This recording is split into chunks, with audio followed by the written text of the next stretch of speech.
ഓണം കഴിഞ്ഞു. അടുത്തിനി ക്രിസ്മസിലേക്കുള്ള യാത്രയായി. അപ്പോൾ ഈ ഓണം കഴിഞ്ഞ ഈ നാളിൽ കുറേ മലയാള സിനിമകൾ റിലീസായി. പക്ഷെ അതിൽ ഏറ്റവും കൂടുതൽ ടോപ്പിൽ നിൽക്കുന്ന, ഇന്ന് ഇൻഡസ്ട്രിയിൽ കത്തിക്കയറി വേൾഡ് വൈഡ് ടോപ്പിൽ പോയിക്കൊണ്ടിരിക്കുകയാണ് ലോക. ലോക എന്ന് പറയുന്ന സിനിമയുടെ സ്പെഷ്യൽ റിവ്യൂ ഞാൻ തൊട്ടുപുറകെ ഇടുന്നുണ്ട്. എൻ്റെ പ്രിയ പ്രേക്ഷകരൊക്കെ ചാനൽ കാണുക. പിന്നെ ഒപ്പം തന്നെ ഇന്ന് ഒരു തമിഴ് സിനിമ കണ്ടു. 180 കോടി ബഡ്ജറ്റിൽ എടുത്ത ഒരു സിനിമയാണ്. അതുകൊണ്ടാണ് ഈ റിവ്യൂവിൽ വന്നത്. എന്തുകൊണ്ട് വന്നെന്ന് ചോദിച്ചു കഴിഞ്ഞാൽ, പൊതുവെ ഇപ്പോൾ കേരളത്തിലെ തിയേറ്ററുകളൊന്നും ഇല്ല. പല സ്ഥലത്തും തിയേറ്റർ ഇല്ല. മറ്റ് സംസ്ഥാനങ്ങളെ വെച്ച് ഞാൻ പറയുന്നില്ല. കാരണം തെലുങ്കിലായാലും കന്നഡയിലായാലും പലയിടത്തുമായാലും ലോകയുടെ എഫക്റ്റ് കാരണം തിയേറ്ററുകളിൽ പലയിടത്തും സിനിമയുടെ റിലീസിങ് തന്നെ സ്റ്റോപ്പ് ചെയ്തിട്ടുണ്ട്. ഒന്ന്.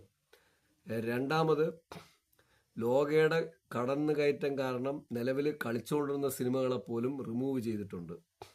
കാരണം അത്ര ലോക എഫക്റ്റ്. ലോക എന്ന് പറയുന്ന മലയാളത്തിന് 30 കോടിയിൽ ചിലവാക്കി, അല്ലെങ്കിൽ 30 to 40 കോടി രൂപ, ഞാൻ പറഞ്ഞത് 50 കോടി തന്നെ വെച്ചോളൂ. 50 കോടി എന്നുള്ള ഒരു എസ്റ്റിമേറ്റഡ് ചിലവാക്കിയ സിനിമ ഇന്ന് വേൾഡ് വൈഡ് കത്തിക്കേറാണ്. ഈ സിനിമ കത്തിക്കേറുന്നു എന്നുള്ളതിനേക്കാൾ വിഷയം, ഞാൻ പല പ്രാവശ്യം 2-2.5-3 വർഷമായിട്ട് ഞാൻ റെഗുലർ പറയുന്നുണ്ട്, സിനിമ ഇൻഡസ്ട്രി, പ്രത്യേകിച്ച് ഇന്ത്യയിലെ സിനിമ ഇൻഡസ്ട്രി, ഏഷ്യ തന്നെയാണ് ഞാൻ പറഞ്ഞിട്ടുള്ളത്, ഈ സൗത്ത് ഇന്ത്യ ഭരിക്കുമെന്ന്. അതിൽ തെലുങ്ക് വന്നു, തമിഴ് വന്നു, കന്നഡ വന്നു. പക്ഷെ നമ്മളെ മലയാള ഇൻഡസ്ട്രി മെല്ലെ മെല്ലെ പൃഥ്വിരാജ് എന്ന് പറയുന്ന സംവിധായകന്റെ നേതൃത്വത്തിൽ മെല്ലെ ചവിട്ടിക്കയറിക്കൊണ്ടിരുന്നതിനെയൊക്കെ ക്രോസ് ചെയ്തുകൊണ്ട് അൺബിലീവബിൾ ആയിട്ട് പുതിയൊരു ടീം വന്നിട്ടുണ്ട്. ആ ടീമിന്റെ കീഴിലാണ് ലോക വന്നിട്ടുള്ളത്. ഈ സിനിമ എങ്ങനെ വരുമെന്ന് ഞാൻ നിങ്ങളുടെ അടുത്ത് പറഞ്ഞതിന്റെ പ്രധാന കാരണം, മുമ്പ് പറഞ്ഞതിന്റെ പ്രധാന കാരണം എന്ന് പറഞ്ഞാൽ എൻ്റെ വീക്ഷണം തന്നെയാണ്. കാരണം പുതിയ തലമുറ എടുക്കുന്ന എഫോർട്ട്, സാഹചര്യം ഒത്തുകിട്ടിയാൽ അവർ എത്ര കോടി സ്പെൻഡ് ചെയ്തിട്ട്, അവർ നല്ല ബിസിനസ് മാഗ്നേറ്റേഴ്സ് ഒക്കെ തന്നെയാണ്. അവരതിനുവേണ്ടി റിസ്ക് എടുക്കും. അതിനുവേണ്ടി എടുക്കുന്ന എഫോർട്ട് ഭയങ്കരമാണ്. ഒന്നുമില്ലെങ്കിലും പൊളിഞ്ഞാലും നല്ല ചിത്രം കൊടുത്തു എന്നുള്ള ഒരു ധാരണ അവരുടെ മനസ്സിൽ, അവർ പേഴ്സണലി അത് ഇഷ്ടപ്പെടുന്നുണ്ട്. കാരണം അവരിൽ ഫണ്ടുണ്ട്, അതൊരു വശത്ത്. പക്ഷെ ഫണ്ടുണ്ടെങ്കിൽ ചിലവാക്കാനുള്ള മനസ്സ് വേണം. രണ്ടാമത്, പടം പൊളിക്കാനും പേഴ്സണലി ഞാൻ നല്ലൊരു ചിത്രം പ്രേക്ഷകർക്ക് കൊടുത്തു എന്നുള്ള ഒരിത് വേണം. അങ്ങനെയാണ് ഈ ലോക എന്ന് പറയുന്ന സിനിമ ഇങ്ങനെ കളിച്ചിട്ടിരിക്കുകയാണ്. അപ്പോൾ ഇതിനിടയിൽ മറ്റ് പല സിനിമകൾക്കും പിടിച്ചു നിൽക്കാൻ പറ്റുന്നില്ല. നല്ല സിനിമകൾക്ക് പോലും പിടിച്ചു നിൽക്കാൻ പറ്റുന്നില്ല. ഇതിനിടയിലാണ് 180 കോടി രൂപ ചിലവാക്കി, 180 കോടി രൂപ ബഡ്ജറ്റ് എന്നുള്ളത് കൊണ്ടും, പിന്നെ ശിവകാർത്തികേയൻ എന്ന് പറയുന്ന നടനെ എനിക്ക് താല്പര്യമാണ്. കാരണം എന്ന് പറഞ്ഞാൽ താഴേന്ന് പതുക്കെ വളർന്ന് ഇപ്പോൾ ഏകദേശം ഒരു സിനിമയ്ക്ക് 60 മുതൽ 80 കോടി രൂപ വരെ വാങ്ങുന്നു എന്നാണ് വൈപ്പ്. ശരിയാവണമെന്നില്ല കേട്ടോ. അങ്ങനെ അദ്ദേഹത്തിൻ്റെ ഒരു സിനിമ മദിരാശി വളരെ ഹൈപ്പോടെ റിലീസായ ഒരു സിനിമ എന്ന് കണ്ടു. ആ സിനിമ കണ്ടതുകൊണ്ട് എനിക്ക് ഒന്നാമത് പറയാനുള്ളത് അതിൻ്റെ ബഡ്ജറ്റാണ്. 180 കോടി. 180 കോടി ഗൂഗിള് കാണിക്കണം. ഗൂഗിളിൽ 180 കോടി കാണിക്കണമെങ്കിൽ 180 കോടി സിനിമ നമ്മൾ ബഡ്ജറ്റ് ചെയ്തു എന്ന് പറഞ്ഞ് പ്ലാൻ ചെയ്തിട്ട് പരസ്യം കൊടുത്താൽ 180 കോടി രൂപയുടെയും ഇൻകം സോഴ്സും ഔട്ട് സോഴ്സും എല്ലാവരും കാണിച്ചേ പറ്റും. അങ്ങനെ കാണിച്ചില്ലെങ്കിൽ പിന്നീട് അതിൻ്റെതായ പ്രശ്നങ്ങളും ഉണ്ടാവുമെന്നാണ് എൻ്റെ അറിവ്. അപ്പം അങ്ങനെ വിചാരിച്ചുകൊണ്ട്, പ്രത്യേകിച്ച് ശിവകാർത്തികേയൻ എന്ന് പറയുന്ന നടൻ, പുള്ളി ഒരു സാധാ ഒരു വളരെ സ്ലോയിൽ നിന്ന് വളർന്ന് വന്ന് അദ്ദേഹത്തിന് സിനിമകൾക്ക് നല്ല മാർക്കറ്റ് കിട്ടുകയും, അല്ലെങ്കിൽ അദ്ദേഹം നല്ല ഹാർഡ് വർക്കും ഒക്കെ തന്നെയാണ്. അങ്ങനെ ഒരു സാധാ ഒരു നടൻ, ഈ പറഞ്ഞ വിജയുടെ പോലെയാണ്, ഒരു ആവറേജ് ലുക്കും ആവറേജ് കഴിവും വെച്ചിട്ട് ഹൈപ്പിലോട്ട് വന്ന നടനാണ്. അങ്ങനെ എത്തിയ അദ്ദേഹം വേറൊരു സിനിമയ്ക്ക് റിസ്ക് എടുത്തിട്ടുണ്ട്, ഒരു ക്രിക്കറ്റിൻ്റെ സിനിമ. അത് മറക്കാൻ പറ്റില്ല. അദ്ദേഹമാണ് അതിൽ ഫണ്ട് ചെയ്തത്. അദ്ദേഹത്തിന് ആ ഫണ്ട് തിരിച്ചു കിട്ടിയെന്നാണ് എൻ്റെ അറിവ്. കാരണം ആ സിനിമ OTT എല്ലാം കൂടെ ആയപ്പോൾ ലോസ് വന്നില്ല. അപ്പോൾ അങ്ങനെയൊക്കെ റിസ്ക് എടുക്കുന്ന ഒരാളായതുകൊണ്ട് ശിവകാർത്തികേയൻ്റെ അടുത്ത് വലിയ താല്പര്യമുണ്ട് എനിക്ക്. പ്രത്യേകിച്ച് ഞാനൊരു സ്പോർട്സിലൊക്കെ ഇൻവോൾവ് ആയ ആളായതുകൊണ്ടും, അദ്ദേഹം സ്പോർട്സ് ക്രിക്കറ്റിനെ ബേസ് ചെയ്തിട്ടൊരു സിനിമ തന്നെ ഇറക്കി, അതിൽ തന്നെ എല്ലാം അഭിനയിച്ചിരിക്കുന്നവർ, ഇന്ന് മുംബൈയുടെ ടീമിലെ കളിക്കുന്ന കുട്ടി വരെയുണ്ട്, മലയാളി കുട്ടി. ഞാൻ പേര് പറയുന്നില്ല, ചിലപ്പോൾ അത് പേര് പറയുന്ന ഒരു ബുദ്ധിമുട്ടായി മാറി വന്നേക്കും. അപ്പോൾ ആ കുട്ടി വരെ അതിൽ അഭിനയിച്ചിട്ടുണ്ട്. ആ കുട്ടി അന്ന് ഫേമസ് അല്ല. അപ്പോൾ ഇങ്ങനെയുള്ള രീതിയിൽ പ്രൊമോട്ട് ചെയ്തെടുക്കുന്നത് ശിവകാർത്തികേയൻ അന്നേ വലിയ ഇഷ്ടമാണ്. എങ്ങനെയെന്ന് വെച്ച് കഴിഞ്ഞാൽ, അദ്ദേഹത്തിനെക്കാളും വലിയ ചാൻസ് തൻ്റെ കൂടെ ഉള്ളവർക്ക് കൊടുക്കുന്നത് കണ്ടിട്ടുണ്ട്. എന്ന് പറഞ്ഞാൽ അതിൻ്റെ ഒരു പ്രോജക്റ്റില്ല, അതിലായി വരുമാനം ഉണ്ടാവില്ലേ എന്ന് നോക്കാതെ തന്നെ അദ്ദേഹം ഇൻവെസ്റ്റ് ചെയ്യാറുമുണ്ട്. അപ്പം അതുകൊണ്ട് ഇഷ്ടമാണ്. അപ്പം അതുകൊണ്ട് കൂടെ കുറച്ച് ഇഷ്ടം കൂടും. അപ്പം അങ്ങനെയുള്ള ഒരു നടൻ്റെ സിനിമ 150 കോടി ബഡ്ജറ്റിൽ മദിരാശി എന്ന് പറഞ്ഞ ഒരു സിനിമ റിലീസാവുകയും ആ സിനിമ ഇപ്പോൾ ഈ അടുത്ത കാലത്ത് ഞാൻ കണ്ട ചിത്രങ്ങളുടെ എല്ലാം റിവ്യൂ ഞാൻ ഇട്ടിട്ടുണ്ട്. എന്ന് പറഞ്ഞാൽ എനിക്ക് കുഴപ്പമില്ലാന്ന് തോന്നിയ സിനിമയുടെ റിവ്യൂ ഒക്കെ ഞാൻ ഇട്ടിട്ടുണ്ട്. അപ്പോൾ അതുപോലെ തന്നെ ശിവകാർത്തികേയൻ്റെ ഈ സിനിമ കണ്ടു, മദിരാശി. എൻ്റെ വീട്ടിൽ നിന്ന് ഒരു 8 കിലോമീറ്റർ അടുത്തുള്ള ഒരു തിയേറ്ററിൽ നിന്നാണ് കണ്ടത്. ഞാൻ അവിടെ കൊച്ചിയിലെ സിനിമ കാണുന്ന ആളാണ്. എനിക്ക് ഏകദേശം ഒരു 15 വയസ്സുള്ളപ്പോൾ മുതൽ ഞാൻ ആ തിയേറ്ററിൽ പോകണതാണ്. അന്ന് ആ തിയേറ്റർ ഓലപ്പെരയാണ്. അന്ന് അവിടുത്തെ ടിക്കറ്റ് ചാർജ് 1 രൂപയാണ് ഫ്രണ്ട്. ആ 1 രൂപ ടിക്കറ്റിലാണ് ഞാൻ കൂടുതൽ സിനിമ കണ്ടിട്ടുള്ളത്. അന്ന് അവിടെ ഞാൻ സിനിമ കാണുന്ന കാലം മുതലുള്ള ഒരു ചേട്ടൻ ഇന്നും ഇപ്പോഴും അവിടെ സ്റ്റാഫാണ്. അദ്ദേഹത്തിൻ്റെ 70 വയസ്സ് വരും, ഇപ്പോഴും ഉണ്ട്. ഞാൻ ഇന്ന് സിനിമയ്ക്ക് ഇപ്പോഴും അദ്ദേഹം അവിടെ ഉണ്ട്. അങ്ങനെ പിന്നെ ഇപ്പോൾ അത് കുറച്ചുകൂടെ നന്നായി മൾട്ടിപ്ലക്സ് നല്ല വലുതായി. മൾട്ടിപ്ലക്സ് അല്ല, കുറച്ച് നന്നായിട്ട് ചെയ്തു. പിന്നെ അത് ഡെവലപ്പാക്കി ഇപ്പോഴും അവർ റൺ ചെയ്യണു. അതൊരു സംഭവം തന്നെയാണ്. ആ തിയേറ്ററിൻ്റെ പേര് ഞാൻ പറയാം, പടന്താലമൂട് IMB തിയേറ്ററാണ്. അവിടെ ഭയങ്കരമായിട്ട് ഹൈക്ക് ചെയ്ത് ഓടിയ പടമാണ് ജെന്റിൽമാൻ സിനിമ. നിങ്ങൾ ആലോചിച്ച് നോക്കുക, ആ ജെന്റിൽമാൻ സിനിമ ഏത് കാലത്ത് വന്നിട്ടുണ്ട്. അതിനുശേഷം പിന്നെ പ്രഭുദേവ വെച്ച് വന്ന പടങ്ങളൊക്കെ വേറെ കാര്യങ്ങൾ. അതിനു മുമ്പേ ഒളിവിച്ച മലയാള ചിത്രങ്ങൾ, തമിഴ് ചിത്രങ്ങൾ. ആകെ ഇവിടെ ഉള്ള 2-3 തിയേറ്ററുകളിൽ ഒരു മെജോറിറ്റി തിയേറ്ററുകളിൽ ഒന്നായിരുന്നു അത്. ഇന്നത് ഡെവലപ്പ് ചെയ്ത് വേറെ നിലയിലെത്തി. പക്ഷെ മറ്റ് തിയേറ്ററുകൾ വന്നപ്പോൾ അത് ഇച്ചിരി ഡൗണുമാണ്. പക്ഷെ എങ്കിൽ പോലും അവരിപ്പോഴും അത് നിർത്തിക്കൊണ്ടുപോകുന്നത് ലോസാണെന്നായിരിക്കും എനിക്ക് എൻ്റെ ഒരു കണക്കൂട്ടില്ല. എന്തെങ്കിലും അവർ നിർത്തിക്കൊണ്ടുപോകും, അവർക്ക് അഭിനന്ദനം. പക്ഷെ അന്ന് ഉണ്ടായിരുന്ന ആ ഒരു സ്റ്റാഫിനെ ഇന്നും ആ തിയേറ്ററിൽ IMB തിയേറ്ററിൽ അവർ നിലനിർത്തിയിരിക്കുന്നു. അപ്പോൾ അവിടുത്തെ മുതലാളി നല്ല മിടുക്കൻ തന്നെയാണെന്നാണ് എൻ്റെ കണക്കൂട്ടില്ല. ഒപ്പം ശരി, അങ്ങോട്ട് പോകണില്ല. ആ തിയേറ്ററിൽ നിന്നാണ് ഞാൻ മദിരാശി സിനിമ കണ്ടത്. അത്യാവശ്യം Dolby atmosphere 3D ലെവലുള്ള തിയേറ്ററാണ്. 60mm സ്ക്രീനാണുള്ളത്, 70mm അല്ല. ഞാനും മകനുമായിട്ടാണ് പോയി സിനിമ കണ്ടത്. വൈഫിന് എത്താൻ പറ്റിയില്ല, വൈഫിന് ഡ്യൂട്ടി ഉള്ളതുകൊണ്ട് വൈഫിന് എത്താൻ പറ്റിയില്ല. അല്ലെങ്കിൽ എത്തുമായിരുന്നു. രാത്രി നമ്മൾ 9:30 ടിക്കറ്റ് നോക്കിയപ്പോൾ ഇല്ല, കാരണം ആ സിനിമ കളിക്കുന്നില്ല. അതുകൊണ്ട് പിന്നെ ഞാനും മകനുമായിട്ട് ഉച്ചയ്ക്ക് പോയാണ് സിനിമ കണ്ടത്. സിനിമയെക്കുറിച്ച് ഞാൻ വളരെ സിമ്പിളായിട്ട് തന്നെ പറയാം. 150 കോടി രൂപ സിനിമ ബഡ്ജറ്റിലെടുത്ത ഈ സിനിമ ഒരു നല്ല ചിത്രമാണോ എന്ന് കേട്ടാൽ എൻ്റെ അഭിപ്രായത്തിൽ ചോദിച്ചാൽ അല്ല.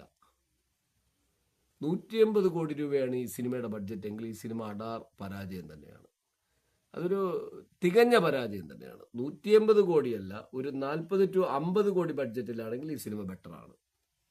കാരണം ഞാനിത് നിങ്ങളുടെ അടുത്ത് പറയണമെന്ന് പറഞ്ഞാൽ, പ്രേക്ഷകരൊക്കെ അങ്ങ് വിഡ്ഢിയാണെന്ന് ഒരാളും പബ്ലിസിറ്റി കൊടുത്ത് ധരിക്കേണ്ട. നിങ്ങൾ 400-500 കോടി ഇപ്പോൾ സ്ഥിരം കാണുന്ന പരിപാടിയാണ് തെലുങ്ക് സിനിമകൾ പലതും പടം കാണുമ്പോൾ ഒരു 100 കോടിയുടെ കപ്പാസിറ്റി പോലെ സിനിമയ്ക്ക് ഉണ്ടാവില്ല. പക്ഷെ ബഡ്ജറ്റ് പറയണ 500 കോടി. പ്രേക്ഷകർ ആ സിനിമകളെയൊക്കെ ചവിറ്റുകുട്ടയിലെറിഞ്ഞ് കാണുകയാണ്. കന്നഡ, തമിഴ് സിനിമകൾ, തമിഴിൽ പല സ്റ്റാറുകളുടെ സിനിമ, ഈ അടുത്ത കാലത്ത് വന്ന സ്റ്റാറുകളുടെ സിനിമകളൊക്കെ വലിയ ബഡ്ജറ്റാണ് പറയുന്നത്. ആ സിനിമകൾ ആ ബഡ്ജറ്റ് ഉണ്ടെങ്കിൽ ആ സിനിമ എല്ലാം കടുത്ത പരാജയമായിരുന്നു. ഈ അടുത്ത കാലത്ത് കഴിഞ്ഞതിൻ്റെ മുമ്പിലത്തെ ആഴ്ച ഇറങ്ങിയ സിനിമ പോലും കടുത്ത പരാജയമാണ്. അവർ പറയുന്ന ബഡ്ജറ്റാണെങ്കിൽ 400 കോടി ബഡ്ജറ്റിൽ ഇറങ്ങിയ പടം തിയേറ്റർ കളക്ഷൻ ഇതുവരെ 610 കോടി കഴിഞ്ഞിട്ടില്ല. 400 കോടി ബഡ്ജറ്റിലെടുത്ത ഒരു സിനിമ 610 കോടി രൂപയാണ് കളക്ഷൻ ആണെങ്കിൽ അത് വലിയ അടാർ പരാജയമാണ്. 110 കോടിയുടെ തിയേറ്റർ പരാജയമാണ്. കാരണം ആ പടത്തിൻ്റെ ഒരു ആവറേജ് കളക്ഷൻ എന്ന് പറഞ്ഞാൽ 800 കോടി രൂപയെങ്കിലും വന്നാലേ 400 കോടി രൂപ പ്രൊഡ്യൂസർ അക്കൗണ്ടിലെത്തും. പിന്നെ അതിലിപ്പോൾ 610 കോടി എത്തുമ്പോഴത്തേക്ക് 305 കോടി എത്തുമെന്ന് ധരിച്ചാൽ സാറ്റലൈറ്റ് മറ്റ് കാര്യങ്ങളുള്ളതുകൊണ്ട് ആ പടം ലോസ് അല്ലാതെ മുന്നോട്ട് പോകുമെന്ന് വയ്ക്കാം. കാരണം ഇവർ പറയുന്ന ബഡ്ജറ്റിൻ്റെ കഥയാണ് പറയുന്നത്. അപ്പോൾ ഈ ബഡ്ജറ്റുകളെല്ലാം തന്നെ അടാർ തള്ളാണ്. കാരണം എന്നിട്ട് വീണ്ടും ഇവരെ വെച്ച് തന്നെ സിനിമ എടുക്കും. 100 കോടി രൂപ നഷ്ടപ്പെടുന്ന ഒരാൾ പിന്നെ അയാൾ വെച്ച് സിനിമ എടുക്കും. നിങ്ങളുടെ 300 കോടി ബഡ്ജറ്റിൽ ഒരു സിനിമ ചെയ്തു, 200 കോടി രൂപ റിട്ടേൺ കിട്ടി, 100 കോടി രൂപ ലോസ് വരുമ്പോൾ നിങ്ങൾ സിനിമ എടുക്കും. ഇവിടെ 500 രൂപ ലോസ് വന്നാൽ പോലും ഒരു വർക്ക് മുമ്പോട്ട് ചെയ്യാത്ത നാടാണ് നമ്മുടെ നാട്. അപ്പോൾ ഇത്തരം രീതികളുടെ ഒരു തള്ളിൻ്റെ ഒരു കേന്ദ്രമായി നമ്മളെ ഇൻഡസ്ട്രി മാറിയിട്ടുണ്ട്. പക്ഷെ ഞാൻ പറയുന്നത് പ്രേക്ഷകർ വിഡ്ഢികളല്ല. ഇപ്പം ഞങ്ങളെപ്പോലുള്ളവർക്ക് സിനിമയെക്കുറിച്ചൊക്കെ എന്തെങ്കിലും ചെറിയതായിട്ടെങ്കിലും അറിയാം, ഇത്തിരി അറിയാം. പക്ഷെ ഈ പ്രേക്ഷകർ നമ്മളെക്കാളും മിടുക്കരാണ്. പ്രേക്ഷകർക്ക് ഒന്നും അറിയണ്ട, അവർക്കറിയാം. എല്ലാവരും ഒരു വീട്ടിലായാലും ഒരു ഫിനാൻഷ്യൽ ഫണ്ട് ഒക്കെ ചെയ്യണല്ലേ, ജീവിതത്തിലൊരു ഫിനാൻഷ്യൽ ഫണ്ട് ചെയ്യണല്ലേ. 500 രൂപ കൊടുത്താൽ എത്ര കിട്ടും, 1000 കൊടുത്താൽ എത്ര കിട്ടും, അത് 5 ലക്ഷമായി എത്ര കിട്ടും, 50 ലക്ഷമായി എത്ര കിട്ടും എന്നൊക്കെ എല്ലാവർക്കും അറിയാം. ഈ തള്ളലിൻ്റെ ഒരു കേന്ദ്രമായി സിനിമ ഇൻഡസ്ട്രി മാറിയിട്ടുണ്ട്. ആ ഒരു ഗണത്തിലാണ് ഞാൻ ഈ മദിരാശി സിനിമയെ പെടുത്തുള്ളൂ. കാരണം ഈ മദിരാശി സിനിമ കണ്ടപ്പോൾ 180 കോടി ബഡ്ജറ്റ് എന്ന് ഞാൻ വീണ്ടും ഒന്ന് സെർച്ച് ചെയ്തിട്ടാണ് ഞാനിപ്പോൾ നിങ്ങളുടെ മുമ്പേ ഇരിക്കുന്നത്. 180 കോടി രൂപ ബഡ്ജറ്റിലാണ് സിനിമ എടുത്തെങ്കിൽ ഈ സിനിമ ഒരു കടുത്ത പരാജയവും ഡേറ്റി ഫിലിമുമാണ്. ഡേറ്റി ഫിലിം എന്ന് തന്നെ പറയേണ്ടി വരും. പകരം ഈ പടം 50 കോടി രൂപയ്ക്ക് താഴെയാണ് ബഡ്ജറ്റ് എങ്കിൽ it's better entertainment film, good. ഒരു സിനിമ എന്നുള്ള നിലയ്ക്ക് ഗുഡ്. ശിവകാർത്തികേയന്റെയും എല്ലാവരുടെയും മുരുകദാസും ഒക്കെ ഡയറക്ട് ചെയ്ത സിനിമ ഇറ്റ്സ് ബെറ്റർ, കുഴപ്പമില്ല. ഒരു എന്റർടൈൻമെന്റ് സിനിമ എന്നുള്ള നിലയ്ക്ക് 2.25 മണിക്കൂർ നിങ്ങൾക്ക് ഒരു പണിയുമില്ലെങ്കിൽ തിയേറ്ററിൽ പോയി ഇത്തിരി സമയം കളയണമെങ്കിൽ അല്ലെങ്കിൽ കുടുംബമായിട്ട് പോയി ഇത്തിരി ഒന്ന് എന്റർടൈൻമെന്റ് ചെയ്യണമെങ്കിൽ പോയിരുന്ന് കാണാം. 2.25 മണിക്കൂർ ബോറില്ലാതെ ഇങ്ങനെ ഒരു സ്മൂത്താ അങ്ങ് പോവും. സ്മൂത്താ പോകുന്ന പറഞ്ഞാൽ അതിന്റെ കഥകളൊക്കെ ഞാൻ പിന്നോട്ട് പറയാം. പക്ഷെ 180 കോടി എന്ന് പറഞ്ഞ് തള്ളിമറിച്ചിട്ട് ആ സിനിമയിൽ കാണിക്കുന്ന പരിപാടികൾ, ആ പടം കാണുമ്പോഴത്തേക്ക് നമുക്ക് 180 കോടി രൂപ പോയിട്ട് ഒരു 20 കോടി രൂപയുടെ ഫീല് പോലും ആ സിനിമയിലില്ല. അപ്പൊ എന്ത് കണക്കിനാണ് ഈ തള്ളുന്നതെന്ന് എനിക്കറിയില്ല. ഈ തള്ളുകൾ നിർത്തിക്കഴിഞ്ഞാൽ തള്ളാതെ വരുന്ന ആവറേജ് വരുന്ന ലോക പോലുള്ള സിനിമകൾ, അല്ലെങ്കിൽ ലോക അടക്കം മറ്റു പല ചിത്രങ്ങൾ, തമിഴിൽ തന്നെ എത്ര സിനിമകളാണ് ഇപ്പോൾ 5, 7, 8 കോടി സിനിമ, അല്ലെങ്കിൽ 12 കോടി രൂപയ്ക്ക് താഴെ എടുത്തുകൊണ്ട് 100 കോടിക്ക് അടുത്തെത്തിയത്. തെലുങ്കിൽ എത്രയും സിനിമ എത്തി, കന്നഡയിൽ, മലയാളത്തിൽ തന്നെ വന്നിട്ട് ഒരു പടം ഇപ്പോൾ ഏകദേശം ഇവിടെ നിന്ന് 5 കോടി കളക്ട് ചെയ്ത് വിട്ടുണ്ട്. ആ പടത്തിന് ആകെ എക്സ്പെൻസ് ഓഫ് കോസ്റ്റ് 5 കോടിയാണ്. പടം ഇതുവരെ കളക്ട് ചെയ്ത് 90 കോടിയാണ്. തിയേറ്റർ ഷെയർ മാത്രം 45 കോടി കിട്ടി. ലോക എന്ന് പറയുന്ന സിനിമ ഇപ്പോൾ സാറ്റലൈറ്റുകാർ അടികൂടിയാണ് പിടിക്കാൻ. എൻ്റെ കണക്കൂട്ടിൽ ആ പടം ഒരു 150 കോടി രൂപയ്ക്കെങ്കിലും പാർട്ട് ഫസ്റ്റ് വിറ്റു സാറ്റലൈറ്റ്, മ്യൂസിക്കും എല്ലാം അടക്കം. അപ്പൊ തള്ളിമറിച്ചു കൊണ്ട് വരുമ്പോൾ പ്രേക്ഷകർ വിഡ്ഢിയല്ലാതെ ഞാൻ ഓർമ്മിപ്പിക്കുകയാണ്. അങ്ങനെ ഒരു വിഡ്ഢിത്ത ഈ ലോക എന്ന് പറയുന്ന സിനിമ ചെറിയ ബഡ്ജറ്റ് എടുത്തുകൊണ്ട് വലിയ രീതിയിൽ ഇൻഡസ്ട്രിക്ക് ഇടയ്ക്ക് മുന്നേറുമ്പോൾ 180 കോടി രൂപ ബഡ്ജറ്റ് ചെയ്തിട്ട് വന്ന ശിവകാർത്തികേയന്റെ പടം അടാർ പരാജയം എന്ന് പറയേണ്ടി വരും. കാരണം സിനിമ തിയേറ്ററിൽ നിന്ന് കണ്ടപ്പോൾ എനിക്ക് തോന്നിയത് അങ്ങനെയാണ്. 180 കോടി ബഡ്ജറ്റ്, ഒരു സീൻ സീക്വൻസിയും പലതും 180 കോടി രൂപയ്ക്ക് ബേസ് ചെയ്യണം, ഒന്നും അതിനകത്തില്ല. പടം ഒരു 50 കോടി രൂപ ബഡ്ജറ്റ് ആണെങ്കിൽ ഇറ്റ്സ് ബെറ്റർ, ഗുഡ്, എല്ലാവരും ബെറ്റർ. മുരുകദാസ് എന്ന് പറയുന്ന ഡയറക്ടർ സ്ക്രിപ്റ്റും ഡയറക്ഷനും മാറ്റി നിർത്തിയ ആ പടം ബെറ്ററാണ്. മുരുകദാസ് എന്ന് പറയുന്ന ഒരു ഡയറക്ഷൻ പരാജയം തന്നെയാണ്. അയാൾ 30 കോടി വാങ്ങണമെന്നാണ് പറയുന്നത്. എന്ത് കണ്ടിട്ട് 30 കോടി വാങ്ങണമെന്ന് എനിക്ക് ഈ സിനിമ കണ്ടിട്ട് മനസ്സിലാവുന്നില്ല. 180 കോടി ബഡ്ജറ്റ്, 30 കോടി അയാൾ വായിച്ചാൽ പിന്നെ 150 കോടി. ശിവകാർത്തികേയന്റെ ബഡ്ജറ്റ് 70 കോടി. പിന്നെ അതിന്റെ ബാക്കി ബഡ്ജറ്റ് എത്രയാണ് നിങ്ങളെന്നെ ആലോചിച്ച് നോക്കൂ. പിന്നെ 60-70 കോടി. അതിൽ പല നടന്മാരെയും ബഡ്ജറ്റ് കൂട്ടുമ്പോൾ ഒരു 30 കോടി ഇവിടെ പോകും. പിന്നെ 40 കോടി ബഡ്ജറ്റിലാണ് സിനിമ ഇറങ്ങിയിരിക്കുന്നത്. എന്ത് ദയനീയതയാണെന്ന് നോക്കണേ. പ്രേക്ഷകരെ എന്ത് കളിപ്പിക്കുന്നതാണ്. പ്രേക്ഷകരെന്ന് വിഡ്ഢി എന്ന് ധരിക്കുന്ന പരിപാടിയൊക്കെ മാറ്റി വെക്കണം. എന്നിട്ട് നിങ്ങൾ ആത്മാർത്ഥത്തോട്ട് വർക്ക് ചെയ്യും. ബഡ്ജറ്റ് ഇറക്കണ ബഡ്ജറ്റ് അങ്ങനെ പറയും, ഇല്ലാത്ത ബഡ്ജറ്റ് പറയാതിരിക്കൂ. എന്നിട്ട് തിയേറ്ററിൽ സിനിമ കൊണ്ടുവരൂ. നിങ്ങളിപ്പോൾ ഒരു 50 കോടി ബഡ്ജറ്റിലാണ് ശിവകാർത്തികേയന്റെ ഈ മദിരാശി സിനിമ എന്ന് പറഞ്ഞു കഴിഞ്ഞാൽ വളരെ സന്തോഷം. ഇപ്പൊ തന്നെ ഏകദേശം 160 കോടി കളക്ട് ചെയ്ത് കഴിഞ്ഞു. 50 കോടി ബഡ്ജറ്റ് ആണെങ്കിൽ പടം വലിയ പ്രോഫിറ്റാണ്. പകരം 180 കോടി ബഡ്ജറ്റ് ആണെങ്കിൽ പടം തിയേറ്ററിൽ നിന്ന് ഏകദേശം 360 കോടി കളക്ട് ചെയ്താൽ മാത്രമാണ് ഇതിന്റെ ഡിസ്ട്രിബ്യൂഷൻ പോയിന്റിൽ ആ പണം എത്തുള്ളൂ. പിന്നെ സാറ്റലൈറ്റ് മറ്റ് കാര്യങ്ങളൊക്കെ കൂടെ കയറി വന്നാൽ മാത്രമേ പ്രൊഡ്യൂസർക്ക് പിടിച്ചിരിക്കാൻ പറ്റുള്ളൂ. അപ്പോൾ ഒരു വലിയ പരാജയം തന്നെയായിട്ട് മാറും ഈ സിനിമകളൊക്കെ. അതാണ് ഞാൻ 610 കോടിയുടെ കഥ പറഞ്ഞത്. അപ്പൊ അങ്ങനെയുള്ള സ്ഥലത്ത് പ്രേക്ഷകർ ഇതൊന്നും മനസ്സിലാക്കണില്ല എന്നുള്ള ധരിച്ച് ഈ മീഡിയ വഴിയും യൂട്യൂബ് വഴിയും മറ്റ് പത്രങ്ങൾ വഴിയും മറ്റ് സാറ്റലൈറ്റ് വഴിയൊക്കെ തള്ളി ഇറക്കണ പരിപാടികളൊക്കെ നിർത്തൂ. നിങ്ങൾ ആത്മാർത്ഥത്തോട്ട് പണിയെടുക്കൂ. എന്നിട്ട് വരൂ, ജയിക്കേ തോക്കേ ചെയ്യട്ടെ. എന്തിന് കള്ളം പറയണത്? അന്തസ്സായിട്ട് നിങ്ങൾ നോക്കൂ. ദുൽഖർ എന്ന് പറയുന്ന ഒരു പ്രൊഡ്യൂസർ അന്തസ്സായിട്ട് പറഞ്ഞു, ഞങ്ങൾ 5 പടത്തിനും കൂടെ 120 കോടി 120 കോടി ബഡ്ജറ്റ് ചെയ്തു. ലോകയുടെ ബഡ്ജറ്റ് എത്രയാണ്? വെറും 35 കോടി രൂപയാണ്. ഇന്ന് ആ പടം ഇവിടെ പോയി നിൽക്കുന്നു. അപ്പോൾ ഒരു സിനിമ കൊള്ളാമെങ്കിൽ പ്രേക്ഷകർ കുറച്ചുകൂടെ ഇൻവെസ്റ്റ് ചെയ്യാൻ തയ്യാറാവും. അവർക്ക് പിന്നെ അത് ഭയങ്കര ഹാപ്പിയാവും. അവര് പകരം ഭയങ്കര തള്ളോടുകൂടി വരിക, അതിനകത്ത് ഒന്നുമില്ലെന്ന് തോന്നിക്കഴിഞ്ഞ് കഴിഞ്ഞാൽ അത് അടാർ പരാജയമായിട്ട് പ്രേക്ഷകരെ മനസ്സിലായി കൊള്ളാമെങ്കിൽ പോലും ഫീൽ ചെയ്യുമെന്നാണ് പറയുന്നത്. അങ്ങനെ ഒരു പടമാണ് ഈ മദിരാശി സിനിമ ഞാൻ കണ്ടപ്പോഴത്തേക്കും. ഇനി മദിരാശി സിനിമയിലോട്ട് വരാം. മദിരാശി സിനിമയുടെ ഒരു റൂട്ട് ഓഫ് ലെവൽ എന്ന് പറയുന്നത് ഞാൻ എൻ്റെ ബാല്യകാലത്ത് നസീറിന്റെ ജയന്റിസ് മലയാള സിനിമകൾ കാണുമായിരുന്നു. പഴയകാലത്തെ MGR, ശിവാജി ഗണേശൻ എന്നും പറയാൻ പറ്റൂല, MGR, അങ്ങനെയുള്ള കുറെ നടന്മാരുടെ ചില പടങ്ങൾ, അവരുടെ കുറെ എന്റർടൈൻമെന്റ് സിനിമകളുണ്ട്. ഈ എന്റർടൈൻമെന്റ് സിനിമകളെ അതേപടി കോപ്പി അടിച്ച് എടുത്തിരിക്കുന്ന ഒരു സിനിമയാണ് മദിരാശി. അതായത് പഴയ മലയാള സിനിമയാണെങ്കിൽ നസീർ ജയന്റെ പടങ്ങൾ, പിന്നെ പഴയതിൽ എം ജി ആറിന്റെ കാലഘട്ടത്തിലുള്ള കുറെ എന്റർടൈൻമെന്റ് ഫിലിം എടുക്കുന്ന കുറെ നടന്മാരുണ്ടായിരുന്നു. അവരുടെ ചിത്രങ്ങളെയൊക്കെ ഒന്ന് കോപ്പി റൈറ്റ് ചെയ്തിട്ട് പുതിയ രീതിയിൽ ഒന്ന് മാറ്റിയെടുത്തുകൊണ്ടിരിക്കുന്ന കഥയാണ് ഈ സിനിമ. അത് എന്ന് പറഞ്ഞാൽ ഒരു ചടപ്പ് കഥയാണ്, ഫ്ലോപ്പ് കഥയാണ് ഈ മദിരാശി സിനിമ. അഡാർ ഫ്ലോപ്പ്, കഥ തന്നെ ഫ്ലോപ്പാണ്. മുരുകദാസിന്റെ ഈ എടുത്തിരിക്കുന്ന സെലക്ഷൻ ചെയ്ത കഥ ഫ്ലോപ്പാണ്. ഈ പടത്തിന് 30 കോടി രൂപയ്ക്ക് അപ്പുറം ബഡ്ജറ്റ് വരില്ല എന്ന് ഞാൻ പറയുന്നു. അത് തന്നെ ഈ പടത്തിൽ ഭയങ്കരമായിട്ട് നമുക്ക് നെഗറ്റീവ് ഫീൽ ചെയ്തുകൊണ്ടിരിക്കും. പടം പോകെ നെഗറ്റീവ് ഫീൽ ചെയ്യും. കഥാ ലെവലിൽ ഈ പടത്തിൽ ഒരു പിണ്ണാക്കുമില്ല. കാരണം അത്ര ഓൾഡ് കഥ, 1980, 75, 85, 90 കാലഘട്ടത്തിലുണ്ടായിരുന്ന ഒരു എന്റർടൈൻമെന്റ് കഥയെ അതേപോലെ പകർത്തി വെച്ചിട്ട് പുതിയൊരു രീതിയിൽ ആൾക്കാരെ വെച്ച് നല്ല വിപുലമായിട്ട് ചെയ്തിരിക്കുന്നു. അങ്ങനെ നോക്കുമ്പോൾ Madirasi cinema is a very bad. Director ലെവലിൽ നോക്കിയാൽ വെരി ബാഡ്. അങ്ങനെ തന്നെ പറയണം. ഒരു സിനിമ ബാഡ് എന്ന് പറയുന്നത് വെച്ചാൽ 150 കോടി ബഡ്ജറ്റിലാണ്. നിങ്ങൾക്ക് വെറുതെ പോയി എന്റർടൈൻമെന്റ് ചെയ്ത് കാണണമെങ്കിൽ ഈ സിനിമ പോയി കാണാം, കുഴപ്പമൊന്നുമില്ല. പക്ഷേ ഈ 150 കോടി ബഡ്ജറ്റ് വെച്ചിട്ടാണെങ്കിൽ ബാഡ്, 50 കോടി ബഡ്ജറ്റ് ആണെങ്കിൽ ഇറ്റ്സ് ഗുഡ്, വെരി ഗുഡ്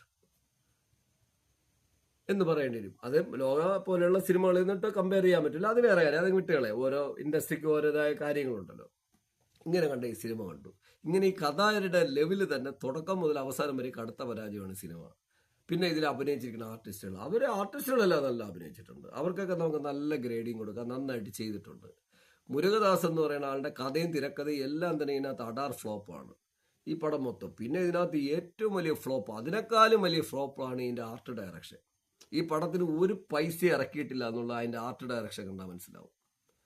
ഇനി ആർട്ട് ഡയറക്ടർ കൊടുത്തിരിക്കുന്നത് 2, 3, 4 കോടി രൂപയായിരിക്കും. 3, 4 കോടി രൂപ കൊടുത്തിട്ട് ചെവരുകളും ബിൽഡിങ്ങും ഒക്കെ ഉണ്ടാക്കി വെച്ച് കഴിഞ്ഞാൽ കട്ട നമുക്കറിയാം അത് കംപ്ലീറ്റ് പ്ലാസ്റ്റർ ഓഫ് പാരീസിലും കാർബോർഡിലും അടിച്ചു വെച്ചിരിക്കുന്ന സാധനമാണെന്ന്. അത്ര വൃത്തികെട്ട ആർട്ട് ഡയറക്ഷൻ. അത് ആർട്ട് ഡയറക്ടർ കുറ്റമല്ല, ഇവർ അത്രയും ലോക്കൽ ഫണ്ട് കൊടുത്തിട്ട് തള്ളിയതാണ് 150 കോടിയെന്ന്. അല്ലെങ്കിൽ 100, 120 കോടി എല്ലാവരും കൂടെ വാങ്ങിച്ചുകൊണ്ട് ആർട്ട് ഡയറക്ടർ ഒരു 3, 4 കോടി രൂപ കൊടുത്തു. വലിയ പടത്തിന് 5 കോടി രൂപ എടുത്ത് ആർട്ട് ഡയറക്ഷൻ ചെയ്ത് എന്താവാനാണ്? 10 കോടിയാക്കി എന്താണ് കാര്യം? 150 കോടി രൂപയുടെ 30% ആർട്ട് ഡയറക്ടർ മാറ്റി വെച്ചാൽ റിയാലിറ്റി വരുള്ളൂ. ഈ പടത്തിൽ ഓരോ സീനിലും ഇതിനകത്തുള്ള എല്ലാം ഇൻഡോറിലാണ് കളി, ഔട്ട്ഡോർ വളരെ കുറവാണ്. ഈ ഇൻഡോറിനകത്ത് കാണിക്കുന്ന എല്ലാം തന്നെയും കടുത്ത പരാജയമാണ്. പക്കാ വേസ്റ്റ് സീനുകൾ. ആർട്ട് ഡയറക്ഷൻ ബാക്ക് ചെവരുകളും അതിന്റെ മറ്റു കാര്യങ്ങളും അതുമായിട്ട് ബന്ധപ്പെട്ടിരിക്കുന്ന ബിൽഡിങ്ങിന്റെ റൂഫും ഗ്രൗണ്ടും ഒക്കെ കാണിക്കുമ്പോൾ 150 കോടി ബഡ്ജറ്റിൽ ഇരിക്കുന്നതുകൊണ്ട് നമ്മൾ വല്ലാതെ പ്രതീക്ഷിക്കും. 50 കോടി ബഡ്ജറ്റ് ആണെങ്കിൽ ബെറ്റർ. അത്ര അഡാർ പരാജയമാണ് ഇതിന്റെ ആർട്ട് ഡയറക്ഷൻ. പിന്നെ ഇതിനകത്ത് പരാജയത്തിന്റെ കാര്യങ്ങൾ പറഞ്ഞു, അത്ര അഡാർ പരാജയമാണ് ഇതിനകത്തുള്ള ആർട്ട് ഡയറക്ഷൻ. പിന്നെ ഇതിനകത്ത് മുന്നോട്ട് പോകുന്ന ഒരു രീതിയുണ്ട്. അതായത് പ്രേക്ഷകന് ഒരു പൾസുമില്ലാതെ കഥ പോയി എങ്ങനെയെങ്കിലും അവസാനിപ്പിക്കാൻ എടുക്കുന്ന ക്ലൈമാക്സ്. ആ ക്ലൈമാക്സ് എന്ന് പറഞ്ഞാൽ ഒരു പരാജയത്തിന്റെ തീച്ചൂളയാണ്. 150 കോടി രൂപ മുരുകദാസ് എന്ന് പറയുന്ന ടോപ്പ് 30 കോടി രൂപ വാങ്ങുന്ന ഡയറക്ടർ സ്ക്രിപ്റ്റ് ചെയ്തിട്ട് വന്ന ക്ലൈമാക്സ് എന്ന് പറയുന്നത് സഹിക്കാൻ പറ്റാവുന്നതിനപ്പുറമാണ്. കാരണം പഴയ കാലത്തൊരു നമ്മളൊരു വളരെ കുറച്ച് ബഡ്ജറ്റിൽ നായകനും നായികയും കൂടെ എൻഡിൽ പോയി എങ്ങനെ സംസാരിക്കുമെന്ന് ചോദിച്ചാൽ അത്രയും ലോക്കൽ രീതിയിലാണ് പറയുന്നത്. അതുകൊണ്ടാണ് ഞാൻ പറയുന്നത് ഈ പടത്തിന്റെ ബഡ്ജറ്റ് എൻ്റെ കണക്കൂട്ടലാണെങ്കിൽ 30 കോടി രൂപയ്ക്ക് അപ്പുറം ഈ പടം പോകില്ല. ബഡ്ജറ്റ് ഇല്ല, കള്ളമാണ്. 150 കോടി രൂപ കള്ളമാണ് ഈ പടം. ഇങ്ങനെ പോകണം സിനിമ. ഇതിൽ ഇനി പോസിറ്റീവിലോട്ട്, അതാണ് ഞാൻ പറഞ്ഞത്, ഇതൊക്കെ അടാർ പരാജയം. ഇനി പടത്തിന്റെ പോസിറ്റീവിലോട്ട് വന്നു. നല്ല അഭിനയിച്ചിരിക്കുന്നവരില്ല, നല്ല അഭിനയിച്ചു.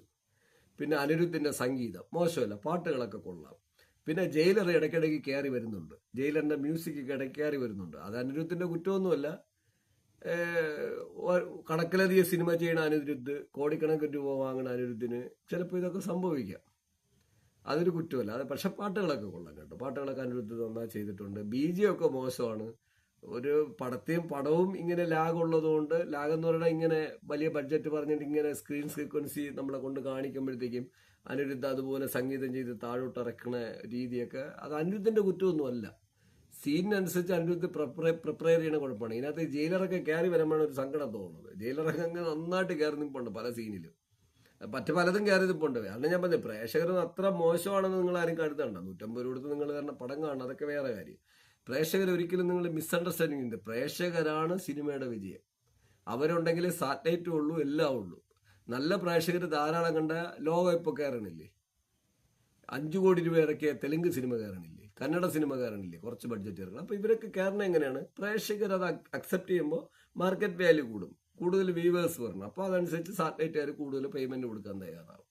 അപ്പോൾ അങ്ങനെയൊക്കെ പോണ കാലത്തിൽ ഈ രീതിയിൽ അനിരുദ്ധിന്റെ സംഗീതത്തിന്റെ ഒരു പോസിറ്റിവിറ്റി എടുത്തു ചോദിച്ചാൽ നന്നായിട്ടുണ്ട്. പക്ഷെ എങ്കിലും എവിടേക്കോ എന്തൊക്കെയോ കുറെ മിസ്അണ്ടർസ്റ്റാൻഡിങ്ങുകൾ. മ്യൂസിക്കിന്റെ പ്ലേബാക്ക് സ്കോറിംഗ് ആണ് പറയുന്നത്, പാട്ടല്ല. പ്ലേബാക്ക് സ്കോറിങ്ങിലൊക്കെ നമ്മൾ കേട്ട് കേട്ട് കേട്ട് ഈ അടുത്ത കാലത്ത് കണ്ട ജയിലർ അടക്കം പലതിന്റെയും സാധനങ്ങളെല്ലാം അതിനകത്തുണ്ട്. പിന്നെ വിരഹമൊക്കെ കാണിക്കുന്ന സീനിലൊക്കെ എന്റെ അനിരുദ്ധ, ഞങ്ങളൊക്കെ ഇത് എത്ര കാലം കൊണ്ട് കേൾക്കണമെന്നറിയുമോ ഈ മ്യൂസിക്? യാത്രയിലോട്ട് അടങ്ങണില്ല. ക്ലാസിക്കൽ എടുത്താലും വെസ്റ്റേൺ എടുത്താലും പിന്നെ ഹിന്ദുസ്ഥാനി എടുത്താലും ഇതിൽ ഏത് രാഗങ്ങളെടുത്ത് അലക്കിയാലും നിങ്ങൾ എന്തിനാണ് ആരെങ്കിലും ഉണ്ടാക്കി വെച്ചിരിക്കുന്നതിനടുത്ത് അതിനകത്ത് ബീറ്റ് വായിക്കണത്? അനിരുദ്ധൊക്കെ ഒരു ബെറ്റർ തിങ്കർ അല്ലേ, നിങ്ങളത് യൂസ് ചെയ്യും. കാരണം ഇതിനകത്ത് എന്റെ കണക്കൂട്ടൽ അനിരുദ്ധ് മ്യൂസിക്കേ ചെയ്യണില്ല എന്ന് എനിക്ക് തോന്നുന്നു. ആരെയും വിട്ടൊക്കെ കുറെ ചെയ്യിക്കുന്നു തിരക്കിന്റെ ഇടയിൽ. അനിരുദ്ധിന്റെ പേര് ഇതിനകത്ത് ബ്രാൻഡ് ആകുന്നു. ഈ പരിപാടി സ്ഥിരമാണ്. AR റഹ്മാൻ പൊളിഞ്ഞു പോയത് അതുകൊണ്ടാണ്. AR റഹ്മാൻ വളരെ ഹൈപ്പിൽ നിൽക്കുകയും പിൽക്കാലത്ത് എന്ത് ചെയ്തു, AR റഹ്മാൻ അതൊക്കെ ചെയ്യുകയും AR റഹ്മാനെ ബ്രാൻഡ് ചെയ്യപ്പെടുകയും ആരൊക്കെ എന്തൊക്കെ ചെയ്യുമ്പോഴത്തേക്കും ചിലതൊക്കെ പുറത്തു വരികയും ചെയ്യണം. AR റഹ്മാൻ പാട്ട് ചെയ്തു കൊടുക്കും, ബാക്കിയെല്ലാം പ്ലേ ബാക്ക് സ്കോറിങ് അയാളെ പേര് വെച്ച് ആരെങ്കിലും ചെയ്യും. അവർ ടീമുണ്ട്. അത് ഞാൻ പറഞ്ഞില്ലേ, AR റഹ്മാന്റെ ടീമാണ് ചെയ്യണത്, AR റഹ്മാൻ അല്ലാതെ. ഇതുപോലെയാണ് അനിരുദ്ധിന്റെ പോക്ക് പോകണത്. ഇങ്ങനെയാണെങ്കിൽ അനിരുദ്ധ ഒരു 5 വർഷത്തിനകത്ത് ഫീൽഡ് ഔട്ട് ആവും കേട്ടോ, ഫീൽഡ് ഔട്ടായി പോകും. ഈ പോക്കാണെങ്കിൽ ഫീൽഡ് ഔട്ട് ആവുകയാണ്. ഞാൻ പ്രേക്ഷകരെ തെറ്റിദ്ധരിക്കരുതെന്നാണ് ഞാൻ ഈ പറയുന്നത്. അങ്ങനെയൊക്കെ പോകുന്ന സംഗീത സംവിധാനം, സ്ക്രിപ്റ്റ്, പിന്നെ നമ്മളെ ശിവകാർത്തികേയന് ഒന്നും ചെയ്യാൻ പറ്റാത്ത ഒരു കഥാപാത്രം. ഇതിനകത്ത് ഏറ്റവും ബെറ്റർ സ്പീഡിൽ പോകണമെന്ന് പറഞ്ഞാൽ എൻ്റെ പിന്നെ സീൻ സീക്വൻസി, നല്ല ആക്ഷൻ ത്രൂ ഔട്ട്, കഥ വേഗത്തിൽ പറയുന്നുണ്ട്. ആദ്യത്തെ 20 മിനിറ്റ് ഭയങ്കര ബോർ തോന്നി. പിന്നെ അത് കഴിഞ്ഞിട്ട് കഥ അടിയും ഇതൊക്കെ വരുമ്പോൾ, ആക്ഷൻ സീക്വൻസ് ഒക്കെ വരുമ്പോൾ അത് സ്പീഡപ്പ് ചെയ്ത് പോവുകയും ചെയ്യണത് കൊണ്ട് തിയേറ്ററിൽ ജസ്റ്റ് നോക്കിയിരിക്കുക. അതാണ് പറഞ്ഞത്, ഒരു എന്റർടൈൻമെന്റ് സിനിമ ആയിട്ട് ഒരു 30-40 കോടി ബഡ്ജറ്റിലാണെങ്കിൽ സിനിമ നോക്കിയിരിക്കുക. പിന്നെ അത് വിട്ട് മലയാളത്തിൽ നിന്നൊരു നടൻ അവിടെ ഇറക്കിയിട്ടുണ്ട്, ബിജു മേനോനെ. ബിജു മേനോൻ, ഐ തിങ്ക്, ഓർമ്മയില്ല, അവന് പേര് കറക്റ്റ് ആവുന്നതില്ല. ബിജു, ഇദ്ദേഹത്തിന് ഒരിടത്തും ഉപയോഗിച്ചിട്ടില്ല. ഇദ്ദേഹം ഈ മലയാള സിനിമയിൽ കുറെ കാലത്തിന് മുമ്പ്, അതായത് അദ്ദേഹം ആദ്യകാലത്ത് വന്നപ്പോൾ അഭിനയിച്ചിരിക്കുന്ന കുറെ സീൻ സീക്വൻസിയൊക്കെ തന്നെയാണ് ഇതിനകത്ത് കാണിച്ചിരിക്കുന്നത്. അദ്ദേഹത്തിന് അതിനകത്ത് റോളില്ലെന്ന് പറയേണ്ടി വരും.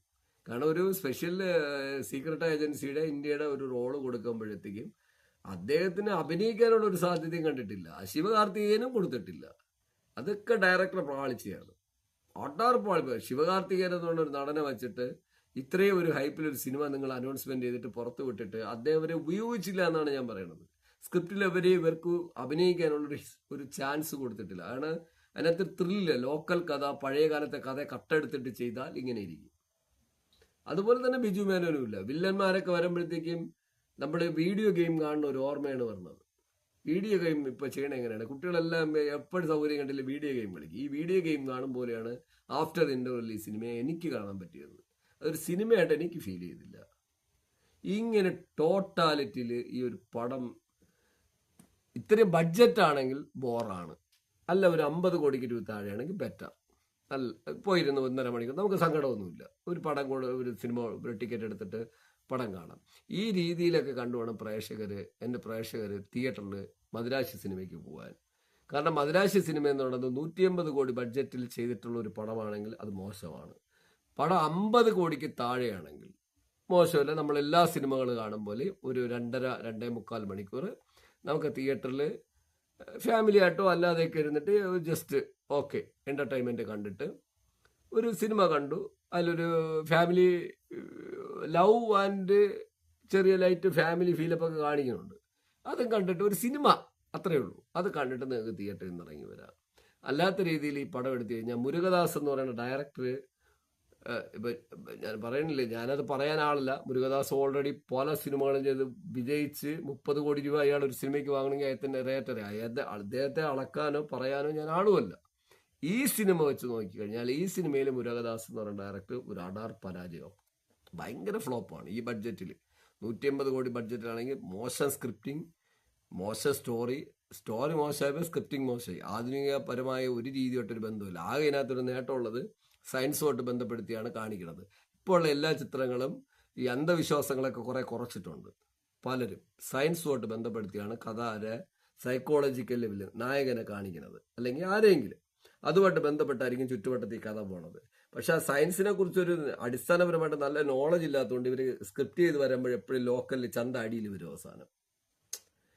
അതായത് ടെക്നോളജി കംപ്ലീറ്റ് എടുക്കുകയും ചെയ്യും, ലോകത്തുള്ള എല്ലാ എക്യുപ്മെന്റ്സ് കയ്യിലിരിക്കുകയും ചെയ്യും, എന്നിട്ട് പിന്നെ എന്ത് ചെയ്യും, ഇടയ്ക്കിടയ്ക്ക് താഴെ ഇറങ്ങിയിട്ട് മറ്റേ ലോക്കൽ നമ്മൾ മരിച്ചിനുകളെ കിടന്ന് അടിക്കും പോലെ അടിക്കും. പഴയ നമ്മൾ അറിയില്ലേ, കുട്ടികൾ തമ്മിലൊക്കെ കൊച്ചു കൊച്ചു ഗ്രൗണ്ടിൽ എൻ്റെ പ്രായത്തിലൊക്കെ കളിക്കുമ്പോൾ തമ്മിത്തല്ലുണ്ടാവും. ആ തമ്മിത്തല്ല് കാണിക്കുകയും ചെയ്യും. അപ്പോൾ തന്നെ അൺഗ്രേഡിങ് എന്ന് നമുക്ക് ഉറപ്പിക്കാം.